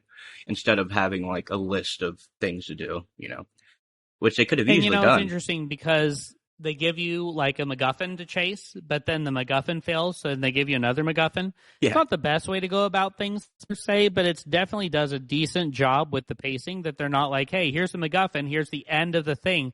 It's like, no, we're going to give you one, and then that's not going to work. With then we're going to give you another, and because the first one didn't work, that means that the getting the second one in a time period now has stakes attached to it, right? So yeah. I think that they did a good job with that. hmm he tells you where they're keeping Baker, and then he gives you his access card so you can get to the level 1 security doors. And that's another thing I like. I like the security doors all around the map because it gives it a little bit of like I'm going to say it, a Metroidvania feel. Yeah. But what I think is really cool, there's a lot of backtracking in this game, and I didn't really mind it. Like even when you have to go from when Meryl gets shot and you have to run back to get the sniper, like that didn't bother me. I know it bothered a lot of people. Did it bother you? No, and I don't have a problem with backtracking. To be Yeah, honest, I think that backtracking is actually a really, really, really good thing me too. because it allows you to save a lot of money on developing new assets and focus that money on something else. People didn't love the fourth Devil May Cry, and I completely understand why. But I actually really enjoyed when you transition from playing as Nero with all of his weapons to getting new weapons with Dante. Same bosses, same environment. I was like, okay, so, it's not great per se, but like it's better than, basically only having half the content, right? It was hmm kind of cool to have kind of double that content. So, it really is kind of a question of how well are you using the content. I don't think that I minded going back for the sniper rifle because they give you kind of a few new stealth challenges, but Right. I also don't think it was necessarily great because like it did kind of take you out of the pacing of everything you were trying to do and everything else. So like I think it would have been better if instead of, trying to backtrack all the way to get the sniper rifle while Meryl's bleeding out on the floor, if they had chosen to do backtracking for something else that was a little bit better.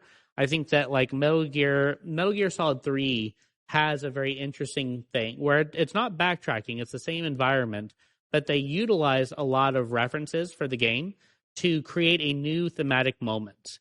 And Yeah. I think that, you start off as Metal Gear, you serve your country, and then every single person you come across is like, hey, your country is kind of screwing you over. They're kind of the worst. Yeah. And, it's that's kind of how Metal Gear Solid 3 kind of went. In a not as much. But I think it would be very interesting if instead, and this is what Hideo Kojima is good at, so I don't know why he didn't do this, but instead, backtracking and trying to find a way to like add a new thematic feel. So, I think that it definitely could have been done better. Backtracking never bothers me. I think it's a smart way to go, but it just like everything, it just depends on how well it's used. Yeah. It, some cases it bothers me. Most it doesn't. Like I just got done for the show, 100%ing Paper Mario 64, and like 70% of that game is backtracking. Yeah. And Well, I I love mean, it. Super Mario Odyssey is not a lot of backtracking, but you do have to come back to get all the stars and all Metroid. The Metroidvania is a very famous genre, and that's a whole lot of backtracking. So, Yeah. it's just about how well it's used. Yeah.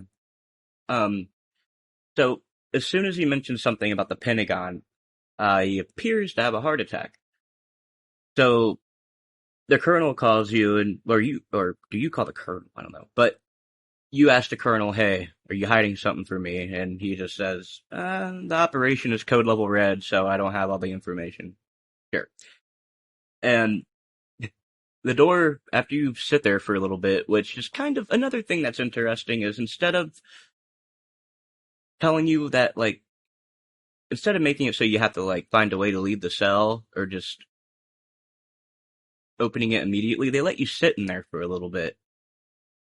And you have to just wait for it to open, which is, I don't know, I thought that was interesting. They do that later too, kinda, but it's done a little different. Um, so I think the that that's a door, bit of a series staple as well. Like, there's a number of different ways to get out of a jail cell. yeah, especially, yeah, later after the torture stuff or during, Yeah. I like that section a lot. So the door opens and there's a naked guard and, so Snake doesn't realize this is a girl till later, right? No, he knows right away. Okay, okay. I wasn't sure if he knew. Alright, alright. No, he calls her out for it. He's like, just judging by your gait and your stance, I can tell that you're a very green female trooper Okay. who just happened to end up here, which means you were stationed here before Foxtrot, or before shoot, I guess just Fox at this point, before Fox came in and took over. Yeah. Yeah, you do call her a rookie, and you're like, ah, you won't shoot me. But then the guards flood into the room, and this is your first mandatory shooting section, right? I, like, you I have guess to shoot these so. guys, I guess don't this you? happens before all the bosses. Yeah. Yeah. Which, I don't know, what do you think about the shooting of this game? I mean, the shooting's as good in this game, if not better than in like the original Resident Evil, which there's Oh, not a yeah. huge time difference between it. It's I think it's way better than this. In yeah, this Resident Evil. it's better than it was in Metal Gear, which is almost as good as it is in like Space Invaders. So it's perfectly fine. I think that the shooting, in fact, is the shooting in Metal Gear Solid 5 is great. But when it's a stealth game and there's not an option to kind of weasel your way out of a particular boss fight, well, no, I say that. There are many ways in Metal Gear Solid 5 to weasel your way out of a boss fight through creative ingenuity instead of stealth, which I think Metal Gear Solid 5 did a good job doing a bit of both. However, overall, I think that the series all the way up to Peace Walker really just they put these boss sections in, and they did not allow for another way out other than one thing that you had just never practiced the entire time. And again, that's something that I think System Shock and Deus Ex did a really good job with, allowing you multiple ways based on your playthrough for getting out of a boss fight. I think that Dishonored might have done something similar. I don't remember. So yeah, it's frustrating that they force you to do something that you're not used to doing, but none of them are hard enough, and they're all still No. more puzzles than anything. Yeah, they're not too difficult, although I think I died once during the one where you have to go up, where you have to go up those 50 flight of stairs. Yeah. Yeah. Um, so he walks away after you fight all these people. She heads to the elevator and she shoots at you because Psycho Mantis can control people. Oh, also you get the up close butt shot of her walking away. Yeah, and that they have throughout the series they have certain things that kind of lead to that more innuendo tone. Metal Gear Solid 3 has one, and I think Metal Gear Solid 3 is the first spot to where it's like optional, like you can zoom in the camera to get it, otherwise you don't. Outside of a not full on scene, but definitely an implication scene. And 3? Yeah, in 3. Huh. Yeah, I know in the 5 you have quiet, which I know is a whole other conversation. Well, Uh, in fact, I mean, we could have a political conversation about the whole thing for sure. But the reality is that like the problem really with Quiet was that people are like, oh, well, they're just justifying it for one reason or another. And I was like, well, Quiet's the entire thing about Quiet and like her eventual side quest is exhausting for sure, because that's just like a huge chunk of the narrative that's rather strange. But political implications aside, I think the part to me about Quiet that's so frustrating is the fact that it wasn't Sniper Wolf, who inspired the Beauty and the Beast character of Wolf, who had a whole section in Metal Gear Solid 4 when you go back to Shadow Moses. Right. So, all I heard is the bad stuff about Quiet and the controversy. Is it, like, in the story, does it justify what they do with her? Poorly, but yes. But honestly, like, you're going to hear controversy about pretty much anything. Everyone has an opinion about everything. Oh, yeah. And, I'm not opposed to that per se. But again, the realistic sides of why something should be complained about or not is usually not the reason. And, the funny thing is that in game design, we have a bit of a saying, if your fans say something's wrong with the game, there's a 90% chance that they're right. If they try and tell you what's wrong with the game, what specifically is wrong, there's a 90% chance that they're wrong. And so, it's just one of those things to where, like, I think that if you were to have taken the same character and, made it Sniper Wolf and made a stronger emotional connection and done something more implicit, more inappropriate with it, it wouldn't have been as much of an issue. But because you've got some new character who doesn't have any attachment, right. And there's a bit of a problem. Not to say that there wouldn't be controversy, but it would probably be a little less. And I think that that's kind of the thing, is that everyone's looking for a reason to be frustrated with something. Definitely. And it's not that they don't have the right to be frustrated, but at the same time, the reason why they're frustrated is usually not what they're actually chatting about. So is there a reason as to why it is the way that it is? Yes. Is it a good reason? No. You know what's worse than the reason they gave? The storyline that accompanies it is significantly worse. So, it was not one of my favorites. And I think he tried to apply it to the theme, but it was not very well applied to the theme. And plot wise, it made no sense. Again, not even talking about her, just talking about the storyline that kind of surrounded her. So, after you say farewell to Meryl, you can kind of explore a little bit. You can go back and you can pick up the suppressor, which is very important, with your level 1 key card. And I think you can get your first cardboard box here as well. Yes, because that's when you can start getting into it might have been earlier. I think that one of the first trucks you see, you can get in and grab it, even before you see Meryl.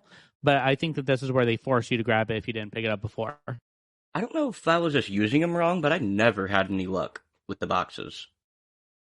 You have to be in the box as someone passes by and not be in their path. But the other thing the boxes do is they transport you area to area. Even in this one? I think so, because I think there are specific trucks hidden around. Yeah, I know there are trucks around. But I'm going to be honest, I don't know that for a fact. Well, that would make sense, because there are 3 different boxes you can find with different labels. Okay, so then they have shipping labels to which you can fast travel to one part or another depending on the box. Oh. Huh. Didn't know that. So from here, it's time to head to the armory. We're gonna probably... Let's see, where... Okay. We're almost a revolver. We're probably going to get past our revolver fight and then end this part 1. That sounds good. All right, because with the last clip, we're about at an hour 30 right now. 2 hours. Yeah. So in the armory, there are trap doors here, which I never fell in. I'm glad. I assume they instantly just kill you. You can find C4, which I like the C4, but it does suck when you run out and you have to go find more. Yeah. Yeah, there are a bunch of walls you can blow up, and it's cool because there are, like, some walls you can blow up that just lead to more goodies and stuff, so... And, I never did a good job using them. In fact, for me, the original Legend of Zelda, I very much just, wanted all the hearts, and I straight up looked up online which walls you could blow up, because bombs were hard to find, and I was absolutely not going to go and farm for bombs and try and blow up hundreds, if not 1,000 walls just to see which ones may or may not have a secret entrance where you might get a heart or they might try and take all your money. So, I definitely did not participate in that side as much as I should have, because it's a cool concept, but like there was not enough of a hint Yeah, for me to waste the resources that they were not giving me in order to pull that off. I think the worst offender of that is like Dark Souls. The walls.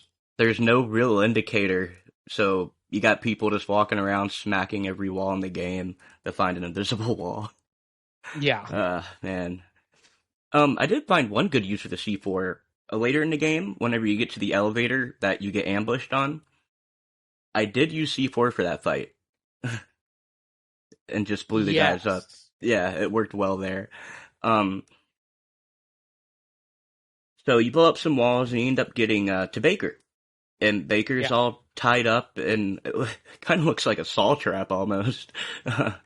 Yeah. There's just wires everywhere and you get Revolver Ocelot. He shows up and man, I love this character. Like a lot. And you get a lot of him in 5, don't you? He is a staple character. You get some of him. I don't know if you get any. I think you get a little. You get a little bit of him in 2. Because I know he's you get in 4 a a whole ton bunch. of him in 3. Oh, he's the main You guy. get a lot of him in 4. Yeah. And a lot of him, and then a lot of him in 5. Yeah, so I can't wait to get more into him because he seems pretty interesting. Yeah, kind of. He's like huh? Well, I'm hesitating to say anything because I don't want to spoil it, but let's just say that it is complicated dealing with Revolver Ocelot throughout the series. Fair enough.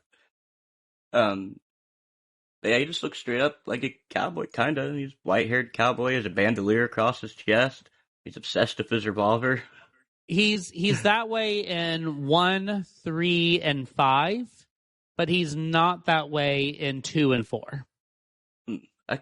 Man, see, it's been so long since I played 4. I remember him being in 4 as like the main villain, pretty much, right? Well, it's Liquid Ocelot, so it's like Liquid's mind inside his body because he attached his hand because he's about to lose his hand in the next scene. Yeah. Oh, so he's like that's why that happened. Part Ocelot, part Liquid in 2 and 4. Okay. Did you think this boss fight was hard? I don't remember, but I want to say yes, because it's not just the fight, it's the fact that you have to be very careful where you move. Oh, yeah. Which was annoying. Yeah, because you can and trip a wire. That really could be said about boss fights in general, right? It's like, hey, if you are fighting a bunch of troops, you kind of want the environment. Well, no, in general, right? So when you're dealing with narrative, the world itself is against you. But when you're dealing with mechanics, the world should be on your side. You should be able to use the environment in fun and creative ways to figure things out. The only way that is not the case is if you're given a creative arsenal. And overall, the entire premise of Metal Gear is the world is on your side. There's plenty of spaces to hide and all this stuff. But during just during this boss fight, the world is completely against you. So I didn't love this fight for that reason, because it very much goes against the rest of what Metal Gear is. But it wasn't too bad. I mean, you don't have to, kill him all the way. Yeah, but also, it makes him out to be like just a dead aim shot with this revolver. So he should be like how Sniper Wolf is with the sniper. He should be like with his revolver, but he kind of sucks at aiming in this game. Well, I think that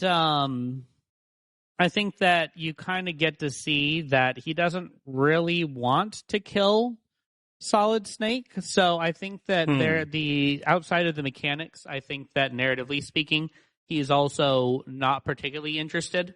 I also think that he's a bit of a better spy than he is a soldier. So I don't necessarily think that he's ever great with the gun.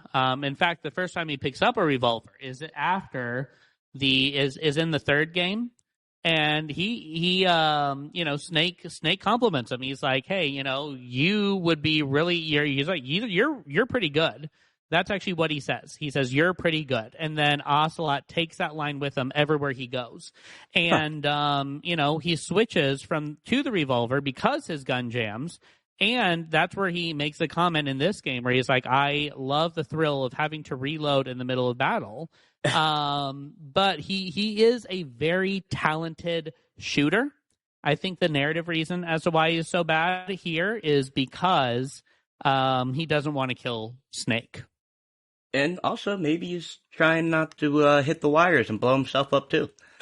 I think that he could have figured that out. I mean, the way that you see him kind of come in as a KGB soldier and take out the Soviet soldiers in the third one is like with some ridiculously over-the-top fancy shooting. So I don't really think that would be a big issue for him with the way that you see him operate in later games, or earlier games, technically. And he does still do some fancy shooting here. He ricochets his bullets off the walls. Yeah. So all you have to do is really just shoot him. And you can even, like I was shooting him without seeing him on my screen. I was just kind of trying to guess where he was and aim and shoot. And you usually can pop him a few times.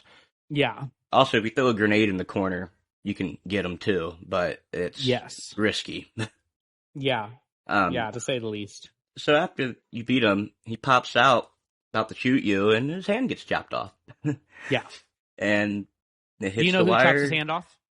It's the cyborg, right? It is the cyborg. Do you know who the cyborg is? Gray Fox? So yes, Gray Fox is his name. However, he is Frank Yeager.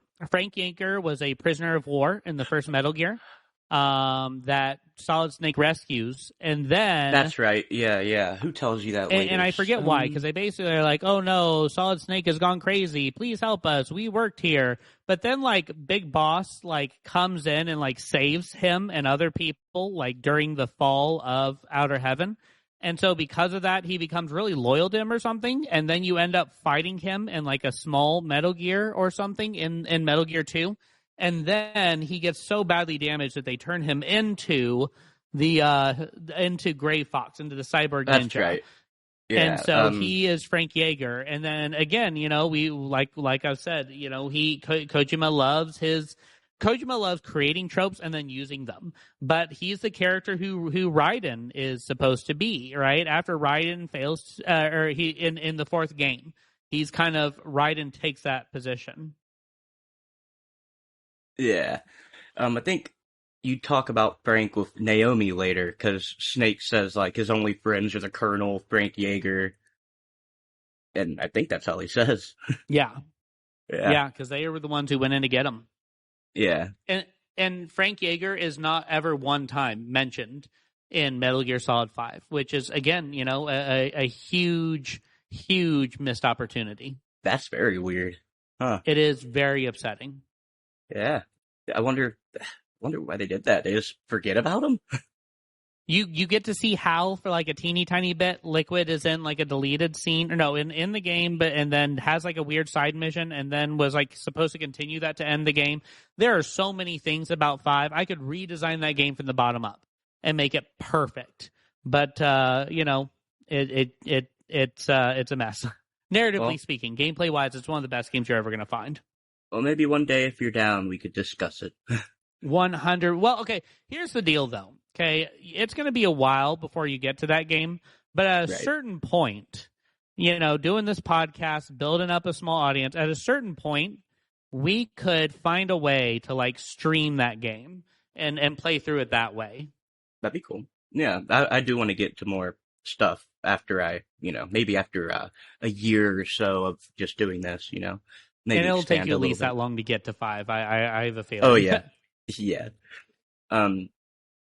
So the cyborg ninja drops the camo and he says he likes you. And, also the place blew up, but Baker's still alive. And he recognizes the exoskeleton of the cyborg. And then the cyborg begins to, like, glitch out. And then he flees. Now it's time to talk to Baker. They got the code from him.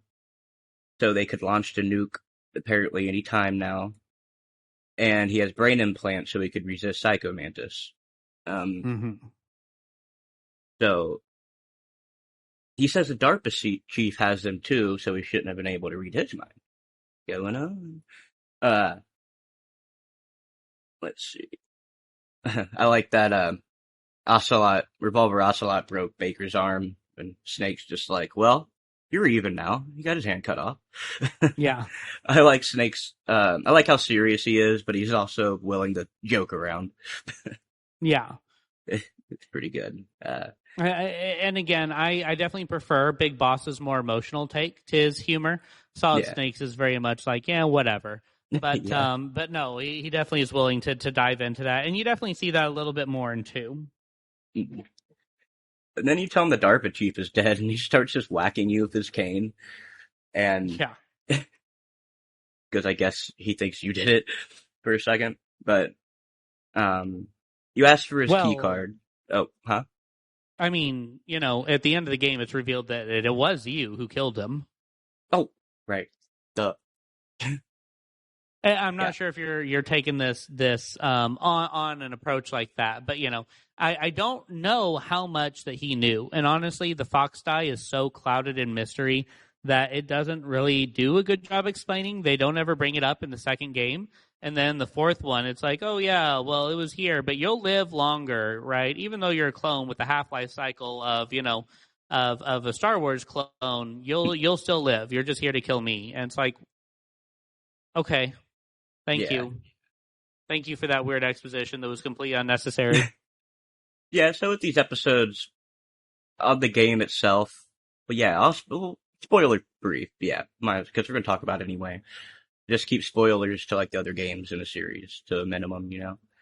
I am only I'm not I am only developing the spoilers for 1 and 4, and I'm trying to be conscientious of that for you.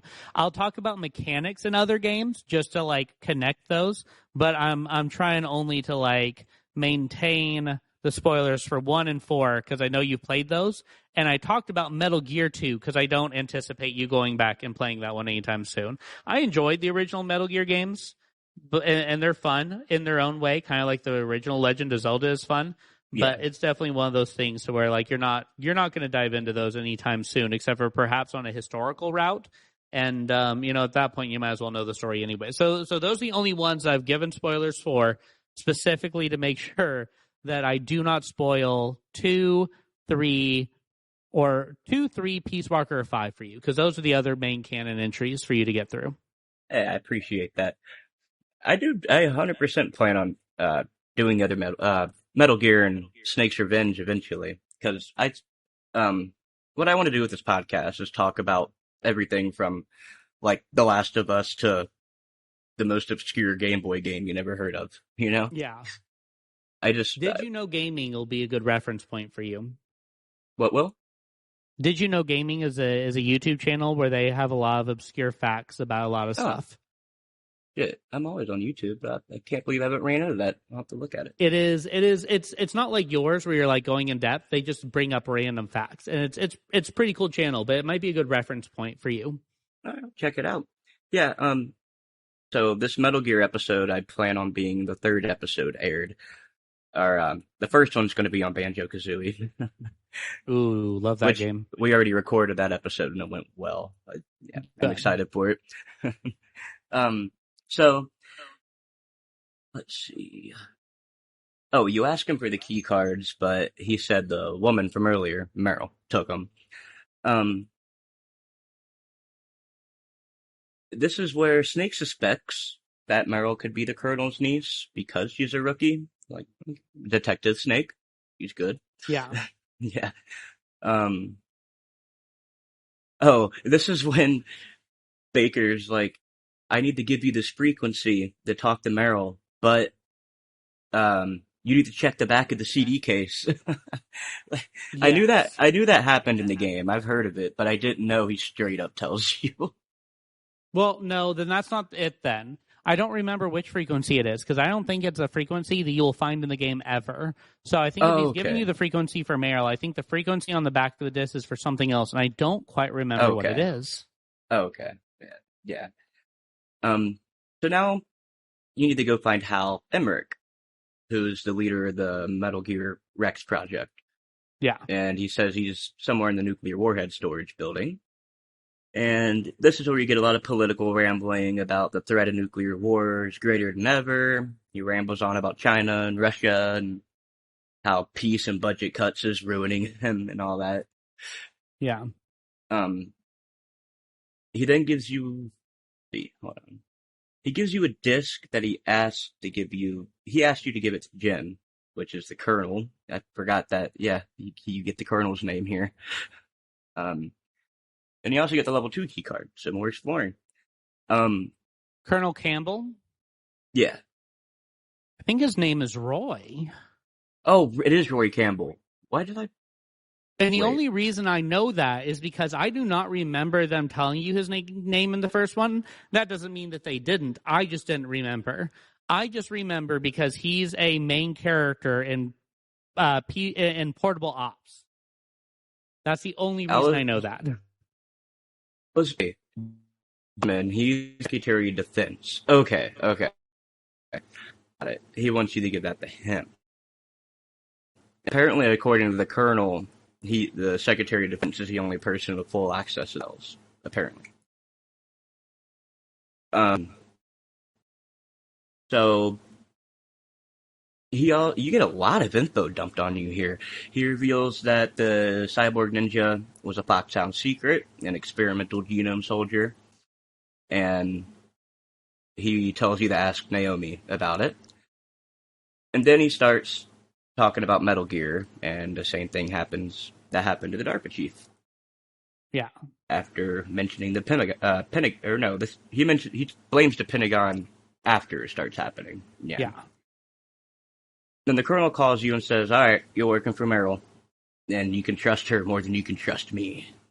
Yeah. This is when a lot of the game really enters soap opera territory in some ways, which doesn't bother me at all. I think it's quite interesting. So he asked Naomi about it, and she's just like, I don't know, which we'll get more on that later. I think this is a good place to stop it. Yeah, sounds good. This is right before kind of the halfway point, so.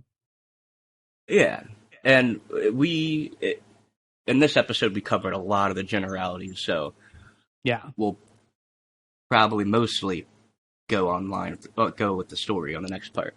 But I think this went pretty well. Awesome, yeah. Well, I'm glad that that is the case. So, yeah.